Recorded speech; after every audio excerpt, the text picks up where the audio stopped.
오늘 은혜 받을 하나님의 말씀은 빌립보서 4장 10절로 20절까지 말씀입니다.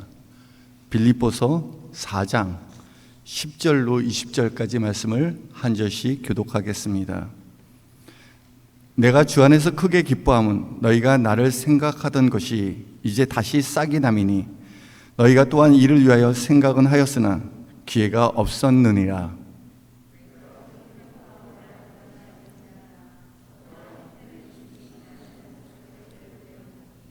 나는 비천에 처할 줄도 알고 풍부에 처할 줄도 알아. 모든 일 곧 배부름과 배고픔과 풍부와 궁핍해도 처할 줄 아는 일체의 비결을 배웠노라.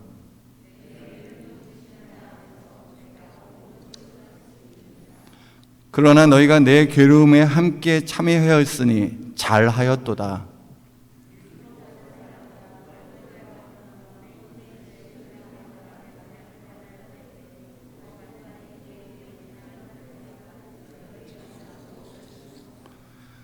데살로니가 있을 때에도 너희가 한 번뿐 아니라 두 번이나 나의 쓸 것을 보내었도다.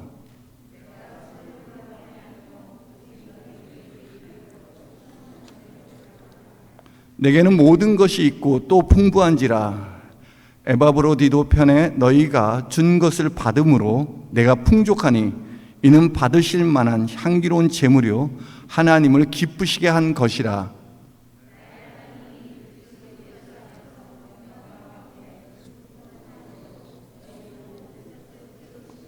다 같이 하나님 곧 우리 아버지께 세세 무궁하도록 영광을 돌릴지어다. 아멘. 할렐루야. 네, 반갑습니다. 우리 옆 사람과 인사하겠습니다. 반갑습니다. 환영합니다. 오늘도 하나님과 함께하는 은혜의 시간 되길 바랍니다.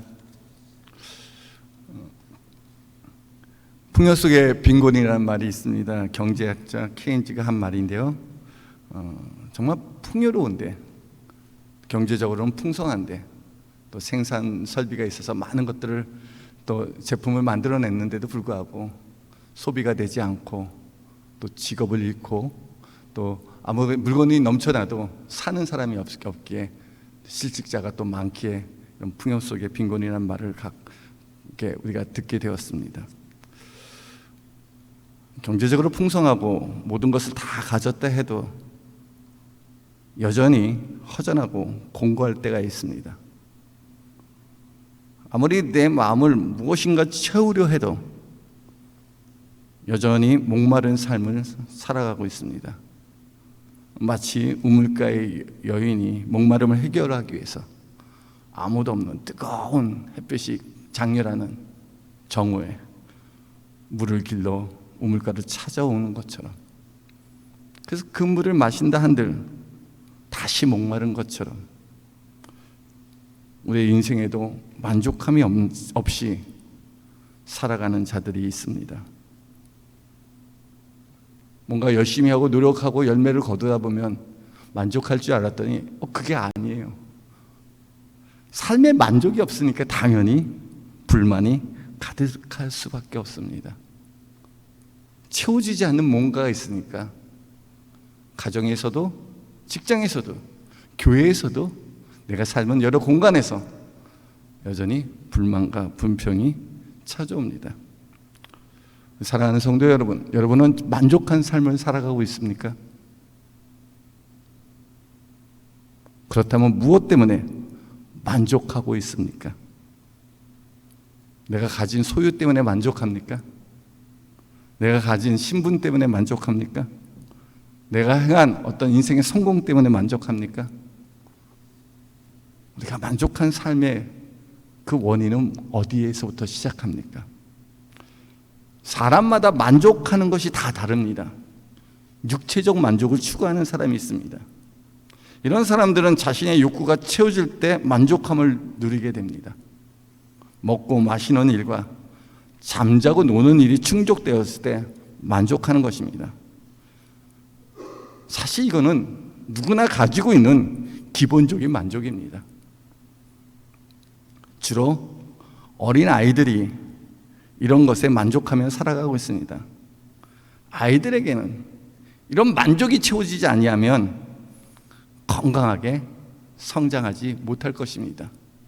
정말 필요한 것입니다. 우리에게도 육체적 만족이 채워져야 할 것입니다. 근데 이것만이 채워진다 한들 우리가 정말 만족하며 살 수 있을까요?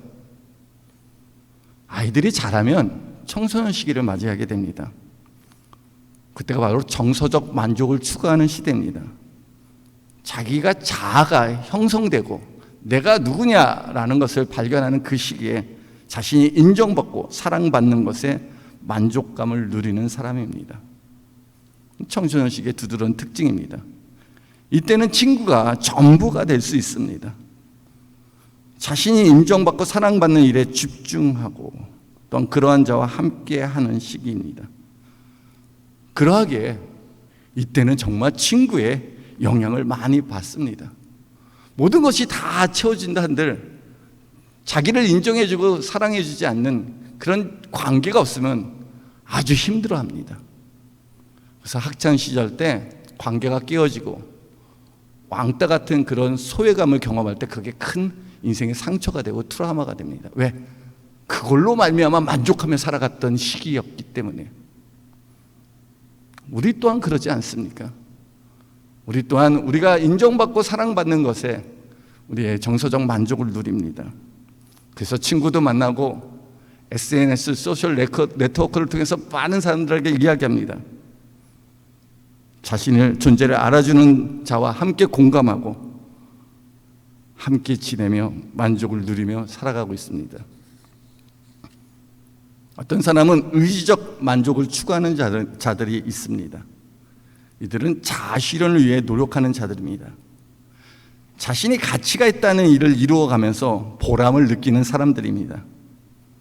이는 자신이 하고자 하는 일을 성취하고 성공함으로써 찾아오는 만족감입니다. 농부가 씨를 뿌리고 땀을 흘려 곡식을 잘 가꿀 때 가을에 추수함으로 그 열매로 보상받는 것입니다. 오늘날 우리가 살고 있는 이 자본주의 시대에서는 한 달에 한 번씩 우리가 페이로 돈으로 보상을 해줍니다. 그래서 한 달에 한 번쯤은 우리가 이에 만족하기도 합니다. 이런 의지적 만족은 성인들에게 많이 나타나는 만족입니다. 그런데 한번 생각해 봅시다. 내가 육체적으로 먹고 마시는 일에 만족합니다.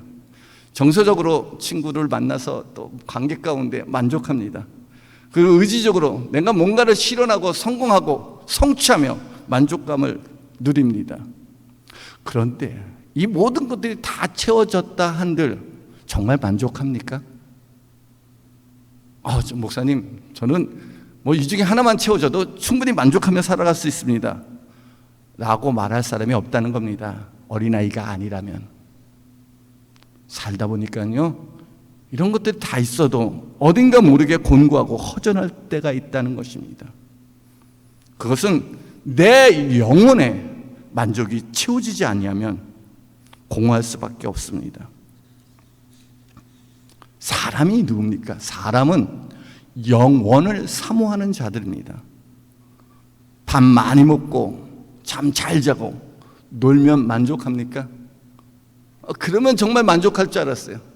근데 그게 아니더라는 겁니다. 밥 많이 먹고 푹 잘 자고 하루 종일 TV 보고 그리고 여행 가고 쉰다고 만족합니까? 그렇지 않다니까요. 친구 만나고 이야기하고 돌아오면 만족합니까? 오히려 친구 만나고 뭔가 나를 알아주는 사람 만나고 이야기하고 밥도 같이 먹고 왔는데 오히려 더 허전할 때가 있다는 겁니다. 내가 그 친구 왜 만났지? 라고 생각이 들어올 때도 있다는 것입니다. 어떤 일을 성취하고 성공하고 사람들에게 인정받고 남들이 갖지 못하는 것을 갖게 되었을 때 만족합니까? 그래요. 만족합니다. 그런데요, 이 만족도 그리 오래가지 않습니다. 어떤 일을 성취할 때 그때는 너무 사람들에게 인정받습니다. 근데 그 뒤에 따라오는 수많은 위기와 위험들이 있더라는 겁니다. 놀랍게도 다시 목마름이 찾아오고 허전함과 공허함이 물밀듯 밀려올 때가 있습니다. 전도서는 솔로몬이 쓴 지혜서입니다. 전도서 3장 11절에 하나님이 모든 것을 지으시되 때를 따라 아름답게 하셨고 또 사람들에게는 영원을 사모하는 마음을 주셨느니라. 사람들에게 어떤 마음을 주셨다고요? 영원한 것을 사모하는 마음을 주셨다고 말씀하십니다. 사람은요, 하나님의 형상과 모양으로 지음받고 그 코에 생기를 넣음으로 사람이 생존, 산자가 되었어요. 생명된지라. 살아있는 존재가 되었습니다. 인간은 영원을 사모하는 영적인 존재입니다. 그래서 사육하는 가축처럼 먹는 것을 준다고 만족하는 존재가 아닙니다. 다시 말해서 땅의 것을 아무리 채워준다 한들 우리는 결코 만족할 수 없습니다. 왜? 영원을 사모하는 영적인 존재이기 때문입니다. 우리 옆 사람과 이렇게 인사해서 당신은 영원을 사모하는 영적인 존재입니다. 당신은 영원을 사모하는 영적인 존재입니다. 이걸 알아야 돼요. 내가 왜 인생이 공허하고 힘들고 허전할까? 제가 청년 때 참 어렵게 홀로 자취하면서 살았습니다. 청년 때에 비하면 오늘날 내가 사는 것은 한 100배의 풍성함을 누리며 사는 것 같습니다. 너무너무 풍성하게 많은 여유를 갖고 살아가고 있습니다. 물질적으로, 경제적으로, 가정적으로, 신문적으로, 교육적으로, 환경적으로 그때보다는 모든 게 낫습니다. 근데 생각해 봤습니다. 내가 청년 때 힘들게 살았을 때와 지금 살았을 때 내가 과연 만족하는 것이 달라졌을까? 더 편해졌을까? 아니더라는 겁니다. 내가 청년 때에도요, 아무것도 없을지라도 하나님이 주신 은혜 때문에 얼마나 기쁘고 만족함을 누리며 살았는지 모릅니다. 환경이 문제가 아니었더라는 거예요. 영원을 사모하는 사람들의 마음을 만족해 하는 것이 무엇이겠습니까? 우리가 영원한 것을 사모하고 있는데 이 세상의 모든 것을 다 가져다 준들 만족할 수 있겠습니까?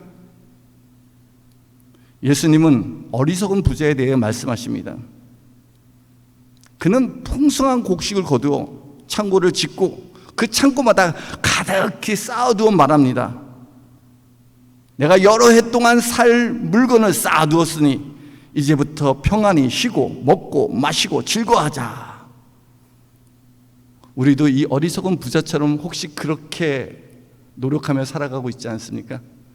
야, 창고에 평생을 쓸 것을 모아두고 이제부터 쉬고 먹고 마시고 즐거워하자.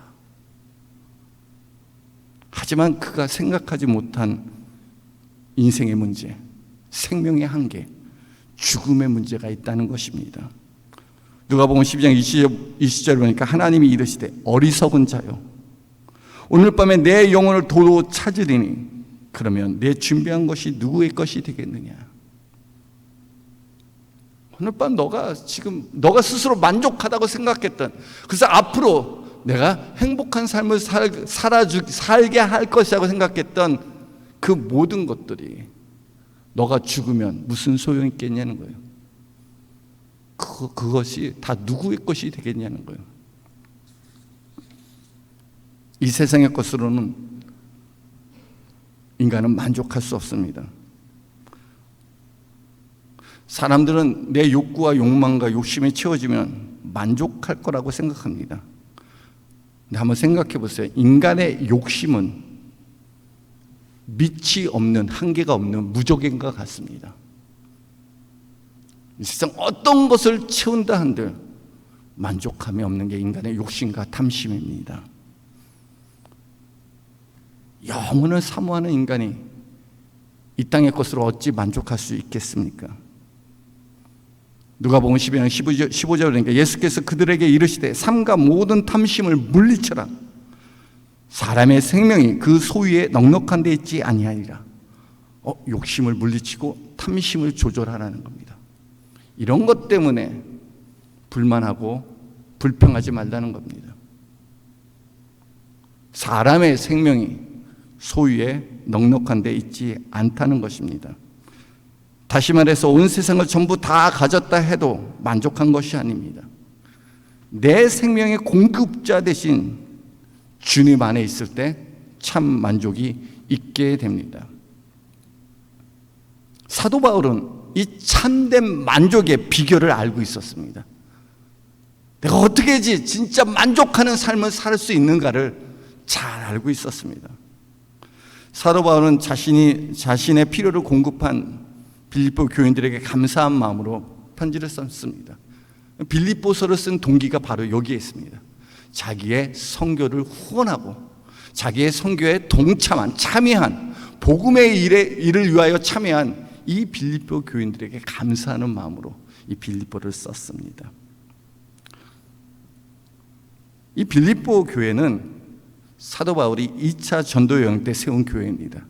그런데 사실 사도 바울은 2차 전도 여행을 준비하면서 아시아로 가려고 준비했어요. 그러나 하나님의 성령께서 그의 방향을 유럽으로 꺾었고 유럽에서 처음 만난 곳이 바로 빌립보였습니다. 그곳에서 세운 그 교회가 사도 바울의 복음 전도의 후원자가 되고 처음부터 참여하는 자가 되었습니다. 그것이 너무너무 사도 바울에게 기뻤어요. 또 어찌된 일인지 그 빌립보 교회와 사도 바울의 그런 후원 관계가 좀 끊겼어요. 그러다가 에바브로디도라는 빌립보 평신도 사역자를 통해서 다시 사도 바울의 선교 후원을 하게 되었어요. 이게 너무너무 감사한 일이에요. 그래서 에바브로디와 디모데를 빌립보 교회에 보내면서 이 편지를 전달해라 해서 빌립보서를 쓰게 된 것입니다. 사도 바울은요, 이 빌립보 교회가 하나님의 나라와 그 복음 전도의 사역에 동참하는 일을 크게 기뻐하며 표현합니다. 10절에 보니까 내가 주 안에서 크게 기뻐함은 너희가 나를 생각하던 것이 이제 다시 싹이 남이니 너희가 또한 이를 위하여 생각은 하였으나 기회가 없었다. 사도 바울이 크게 기뻤어요. 그렇게 기뻐한 이유가 뭡니까? 바울과 함께 복음 전파하는 일을 다시 참여하였기 때문입니다. 이제 끊겼던 관계가 다시 싹이 나는 것처럼 새로운 관계가 시작되었습니다.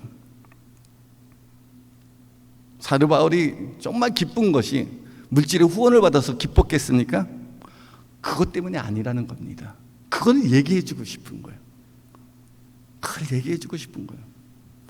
바울이 참으로 크게 기뻐한 것은 빌립보 교회와 사랑의 관계가 회복되고 복음 전하는 일에 그 교회가 다시 동참하였기 때문입니다. 그러면서 사도 바울은 자신의 만족에 대해서 이야기하고 있습니다. 11절에 보니까 내가 궁핍함으로 말하는 것이 아니라 어떠한 형편에든지 나는 자족하기를 배웠노라. 나는 어떠한 형편에도 스스로 만족하는 법을 배웠다는 겁니다. 자족하기를 배웠노라. 바울이 처해 있는 어떤 환경이나 형편에서든 스스로 만족하는 것을 배웠다고 말씀하십니다.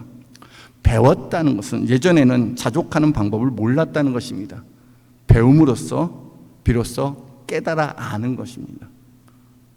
그가 배운 것이 무엇일까요?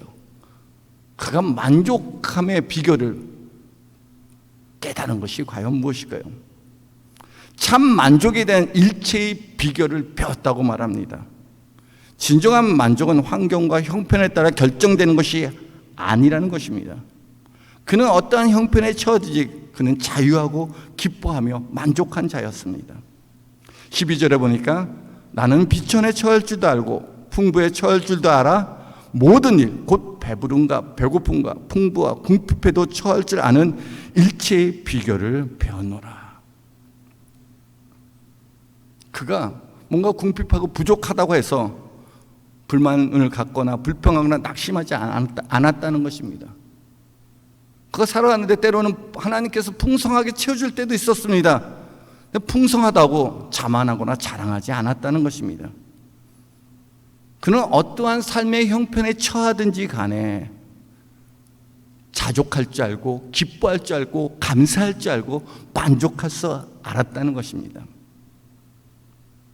사실 사도 바울은 이 전장의 3장에 빌립보서 3장에 보면 자기가 갖고 있는 그런 기득권, 자기의 권리를 포기한 거에 대해서 말씀하고 있습니다. 나는 난지 8일 만에 할례를 받았고 이스라엘 족속이며 베냐민 지파며 히브리인 중에 히브리인이며 율법으로서는 흠이 없는 바리새인이라. 이 모든 것들은 당시 사람들이 흠모하던 거였습니다. 사도 바울이 가졌던 것, 더불어 그는 로마의 시민이기도 하였습니다. 그런데 이 모든 것들은 예수 그리스도를 믿고 그 안에서 의롭다함을 받는 것이 얼마나 크고 놀라운지 이 모든 것들을 다 배설물과 같이 버렸다고 말합니다. 내가 그리스도를 알고 그리스도 안에서 나를 발견하는 것보다 더 고상한 지식이 없다는 것입니다. 세상의 모든 것들을 내려놓고 그를 위해서 버렸던 사도 바울이, 야, 내가 그거 버렸기 때문에, 그거 포기했기 때문에 지금 너무너무 힘들다라고 말한 게 아니라 나는 정말 만족하며 살아가고 있다라고 고백하고 있습니다. 그는 비천에 처할 때나 풍부에 처할 때도 그의 만족함을 어느 누구도 빼앗아 갈 수 없다고 말합니다. 배고프거나 배불러도 상관없이 어떤 상황에도 만족할 수 있는 일체의 비결을 배웠다고 말합니다. 이 비결이라는 것은 시크릿, 비밀스러운 것입니다. 비밀스러운 방법.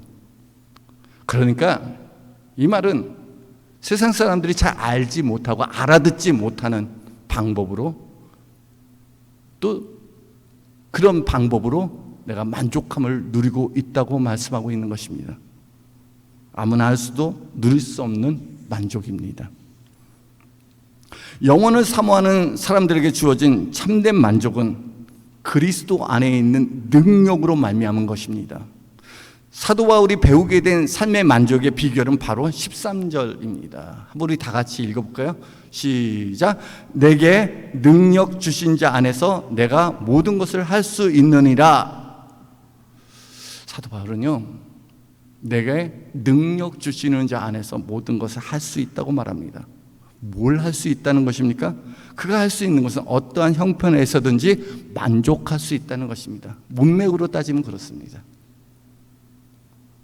어떠한 형편에든지 자족할 수 있다는 겁니다. 그의 만족한 삶은 그리스도 안에 있는 능력과 깊은 관계가 있습니다. 예수 그리스도의 능력이 없으면 참된 만족도 없다는 것입니다. 또한 그의 능력이 아니고서는 아무것도 할 수 없다는 것입니다. 내가 능력 주신 자 안에서 모든 것을 할 수 있다면 그가 능력 주신 자 밖에서는 아무것도 할 수 없다는 겁니다. 만족할 수도 없고 감사할 수도 없고 기뻐할 수도 없고 예배할 수도 없습니다. 사도 바울이 발견한 그 능력이 무엇이겠습니까? 사도 바울이 받은 그 능력은 어떤 능력이겠습니까?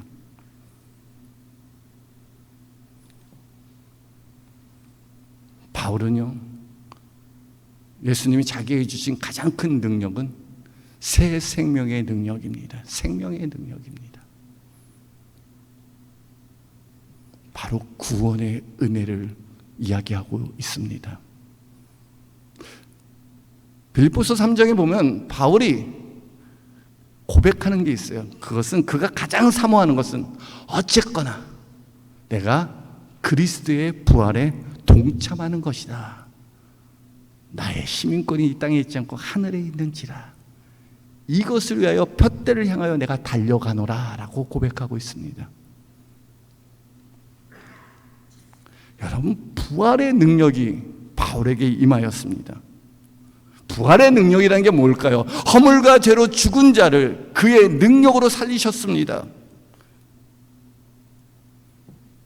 예수 그리스도를 죽은 자 가운데서 살리신 이의 능력이 우리 안에 거하여 우리의 죽은 몸도 살리십니다. 예수님의 생명의 능력이 곧 부활의 능력이요 성령의 능력입니다. 죽은 자를 살리신 하나님의 능력이 그리스도 안에 있는데 무엇을 더 요구할 수 있겠습니까? 나를 살리신 하나님의 사랑이 예수 그리스도 안에 있습니다. 예수님을 주시면서까지 우리로 생명을 얻고 더 풍성히 얻게 하기 위해서 그 그리스도의 능력, 생명의 능력을 우리에게 부어주셨습니다. 로마서 8장 32절에 보니까 자기 아들을 아끼지 아니하고 우리 모든 사람을 위하여 내어주신 이가 어찌 그 아들과 함께 모든 것을 우리에게 은사로 주지 아니하시겠느냐. 아멘. 그러나 아들까지 우리에게 주셨어요. 자기 아들도 아끼지 아니하고 주셨어요. 아들까지 주신 하나님께서 다른 모든 것들을 은혜로운 선물로 공짜로 우리에게 주지 않겠냐는 거예요. 우리가 자격도 없고 공로도 없고 받을 만한 형편도 능력도 안 되지만 하나님께서 그 아들과 함께 모든 것들을 우리에게 은사로 주시지 아니하겠느냐. 하나님의 아들 예수 그리스도 안에서 모든 것을 채워주시겠다고 말씀하십니다. 하나님이 주신 것이 우리의 영혼을 만족하게 합니다. 우리가 땅의 것으로 우리의 영혼이 만족되는 것이 아니라 하나님이 주신 것이 있을 때 참으로 우리의 영혼이 만족하게 합니다. 이 능력이 그리스도 안에 있습니다. 죽어도 다시 살리시는 주님의 능력이 우리에게 있습니다. 그것이 부활의 능력입니다. 이 능력이 있습니다. 예수 그리스도 안에 있는 생명의 능력이, 또 구원의 은혜가 그리스도 안에서 우리에게 흘러 넘치고 있습니다. 그래서 주님께 감사와 찬양으로 영광을 돌리며 예배하는 것입니다. 예수님 때문에 영생을 얻고 죽어도 다시 사는 부활의 소망을 갖게 된 것입니다. 우리에게 무엇이 있다고요? 생명이 있습니다.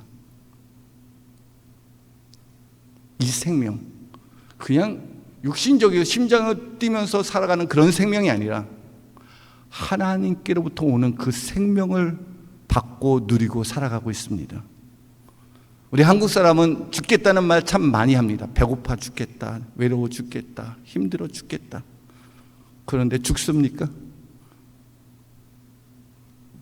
안 죽었어요. 그렇게 죽겠다 했는데 죽을 것 같아도 안 죽었어요. 왜? 하나님께서 나로 그 생명을 부어줘 살게 하셨기 때문입니다. 여러분, 이 자리에 오신 여러분 안에 이미 생명이 있습니다. 생명이 있습니다. 우리에게 참 생명을 주기에 독생자를 보내주셨습니다. 그런 하나님 아버지께서 우리 영혼에 필요한 은혜와 사랑과 소망과 기쁨과 평강을 예수의 생명 안에서 채워주시지 않겠습니까? 한번 생각해 봅시다. 내가 지금 생명이 있어서 오늘 아침에 일어나서 밥을 먹고, 어차피 또 안 드신 분도 있어요. 어쨌든 왔어요. 차를 운전해서 교회까지 왔어요. 여러분, 생명이 있기 때문에 삶을 살아가는 것입니다. 만일 자고 일어나는데 내 생명이 떠났다고 생각해요. 그 사람이 움직일 수 있고 살 수 있습니까? 아무런 삶이 없습니다. 내가 생명이 있기 때문에 살아가고 있습니다. 하나님께서 우리를 살라고, 살으라고 생명을 주셨습니다.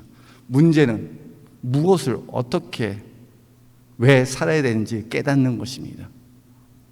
내게 생명이 있어서 살라고 하셨는데 무엇을 목적으로 살아야 되는가? 내가 세상의 만족함을 추구하면서 살아야 되는 건가? 아니면 영원한 것을 향하여 우리가 살아야 되는가?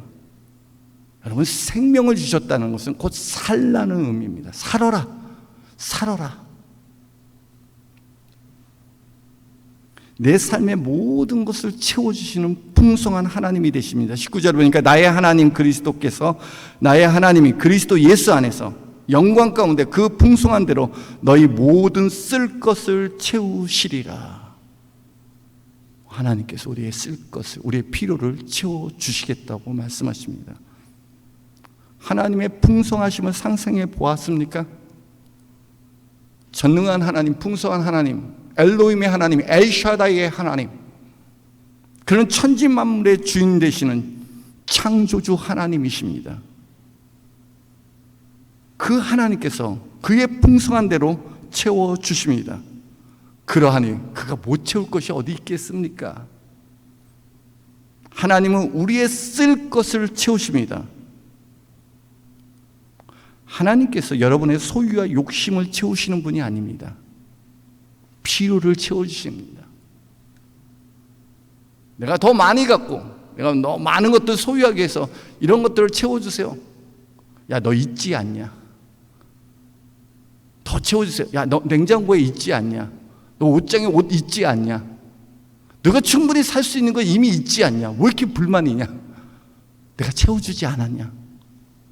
우리 살 만큼 충분한 것들을 하나님 이미 채워주셨지만 그 채워주신 거에 감격하고 감사하기보다는 더 모으려고 해요.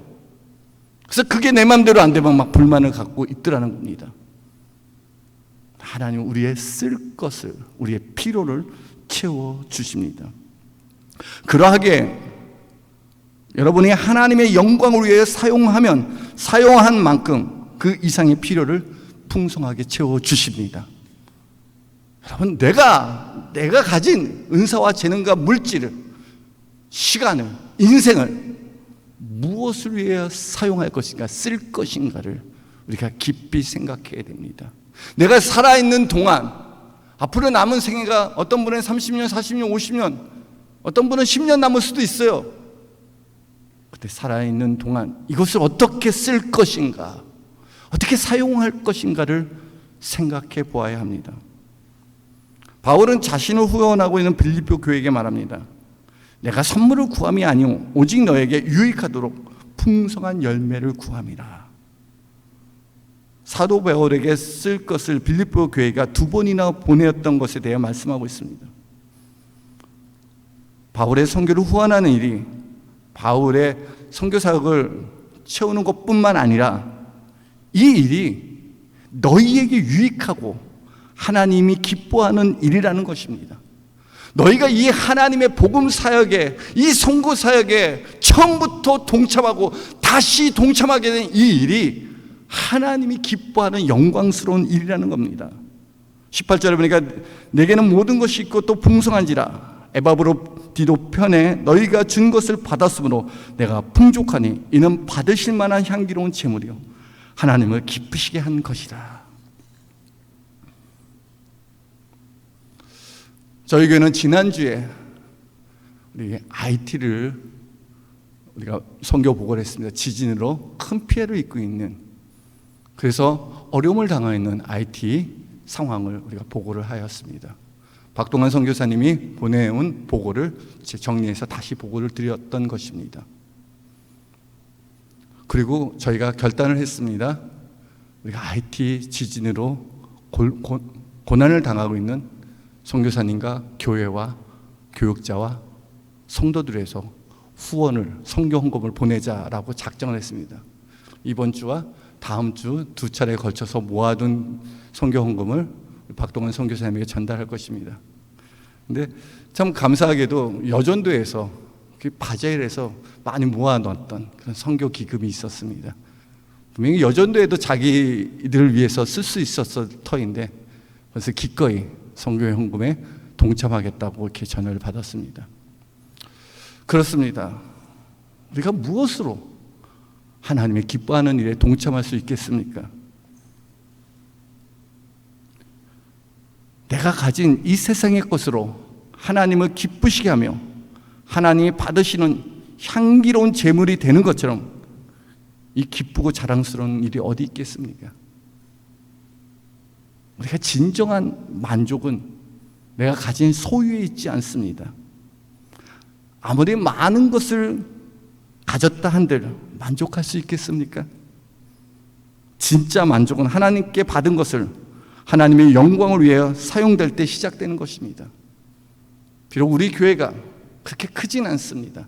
이제 막 시작하는 그런 과정에 있습니다. 그러나 우리 성도들과 한마음 한뜻이 되어 하나님이 기뻐하는 선교하는 일과 복음 전하는 일과 교회 개척하는 일에 우리가 힘쓰고 그런 일에 하나님의 영광을 위해 우리 인생과 삶이 사용되어질 때 거기서부터 찾아오는 참된 만족이 있다는 것입니다.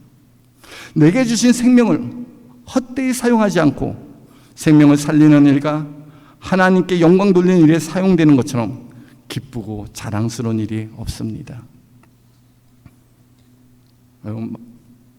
빌립보 교회가 바울의 서신을 받을 수 있었던 그런 아름다운 이야기가 우리에게 전달된 그 이유가 무엇입니까?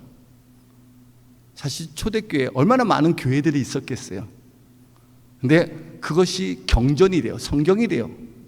이 빌립보 교회의 이야기가 우리 가운데 전달된 것은 그들이 하나님이 기뻐하는 사명에 헌신하였을 뿐만 아니라 복음 전파로 인하여 영혼 구원 사역에 동참하였기 때문입니다. 우리 인생도 하나님이 기억하신 바 되지 않겠습니까? 내가 준 생명으로 너는 어떻게 살아왔니? 내가 준 축복으로 너는 어떻게 관리하고 살아왔니? 라고 말할 때 주님, 내 만족 채우면서 살았습니다 라고 말한다면 우리 좀 부끄럽지 않겠습니까? 여러분, 우리의 진정한 만족은요, 하나님이 주신 능력으로 살아갈 때 시작됩니다. 그것은 바로 하나님의 영광을 위해 살아가는 자들에게 하나님께서 자꾸 썼는데, 사용했는데, 그런데 하나님께서 그 은사와 재능과 물질과 시간들을 하나님에서 사용해서 이제 나는 아무것도 없다고 생각했는데 또 모든 필요와 쓸 것을 채워주시는 풍성한 하나님 때문에 우리가 그로 말미암아 만족한 인생이 되는 것입니다. 20절 보니까 하나님 곧 우리 아버지께 세세 문구토록 영광을 돌릴지어다. 그것이 우리 삶의 결론 아니겠습니까? 만족하는 삶의 비결, 하나님이 주신 능력으로 하나님께 영광 돌리는 삶을 살아가기를 우리 주 예수 그리스도의 이름으로 축복합니다. 이 시간 우리 함께 기도하겠습니다. 하나님 아버지, 나는 무엇 때문에 만족하며 살아가고 있습니까? 내가 하나님이 받으실 만한 우리가 향기로운 재물 되게 하여 주옵소서. 하나님이 기뻐하시는 삶과 인생 되게 하옵소서. 주님, 그동안 내 만족이 이루어지지 못함으로 인해서 때로는 원망하고 불평할 때가 참 많습니다. 주님, 용서하여 주시옵소서. 우리가 회개하며 하나님의 영광을 위해 살아가기를 원합니다. 하나님이 주시는 능력으로 하나님의 영광을 위해 쓰임받는